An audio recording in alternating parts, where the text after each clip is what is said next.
Muito bem, pessoal, dá uma olhadinha aqui na questão. Uma questão complexa, você vai ver só. Sobre a chegada dos espanhóis à América e a subsequente colonização, pode-se afirmar que... Então, veja só. Vamos para o caso espanhol. Quando o espanhol chegou aqui na América, ele encontrou de cara dois grandes impérios, tá? Encontrou aqui na América Central o Império Azteca. Encontrou na América do Sul o Império Inca, tá? Eram civilizações bem complexas do ponto de vista espanhol. Então o que acontece? O espanhol de cara, ele encontra muita resistência por parte de impérios que tinham populações maiores até mesmo que a própria população espanhola.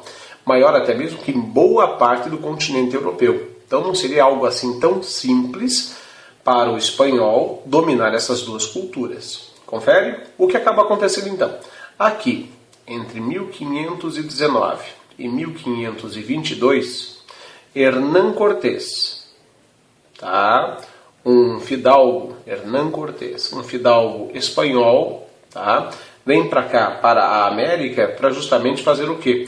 De certa forma ele acaba encontrando o Império Azteca e acaba bolando um jeito de fazer um genocídio. Tá? Por quê? Percebe que lutar para escravizar esse povo seria bobagem, então ele apela para o genocídio. No Império Inca, em 1529, tá? Entra na história Francisco Pizarro.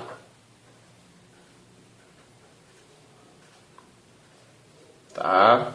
Que também era um caso senhor espanhol.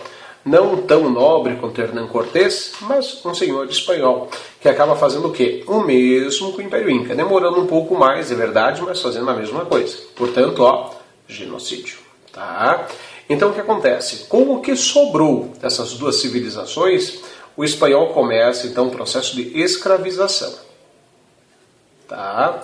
Escravização do pessoal que restou desses dois povos.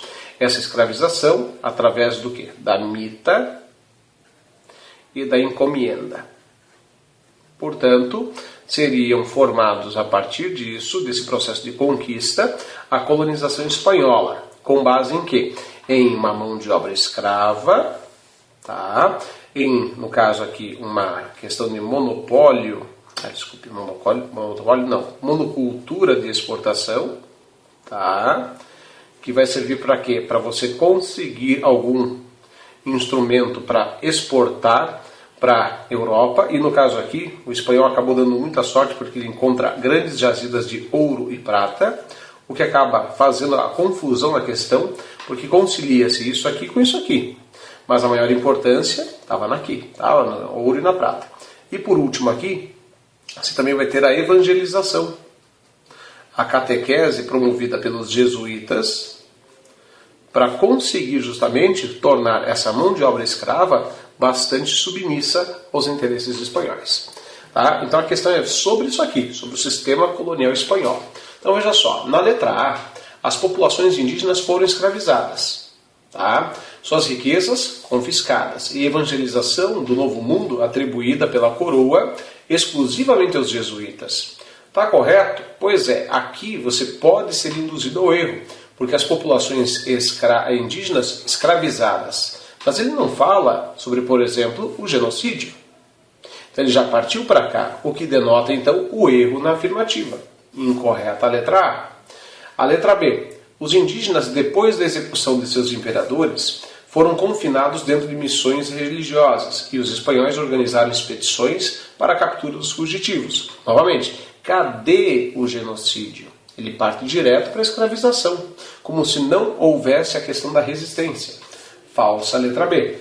Os espanhóis fizeram incursões bem-sucedidas pelo interior do continente, dominaram culturas indígenas complexas e encontraram metais preciosos em abundância. Aqui está correto, porque aqui ele não faz menção à escravização sem fazer menção ao genocídio. O fato de dominar inclui aos dois, ao genocídio e à escravização. Correta a letra C. A agricultura de exportação foi a principal base do comércio colonial. Não havia comércio colonial, mas tudo bem. Sustentado por um sistema cooperativo de produção? Bobagem. O trabalho indígena eliminou a necessidade de escravos africanos.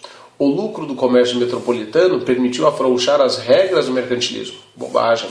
Então a correta mesmo é a letra C.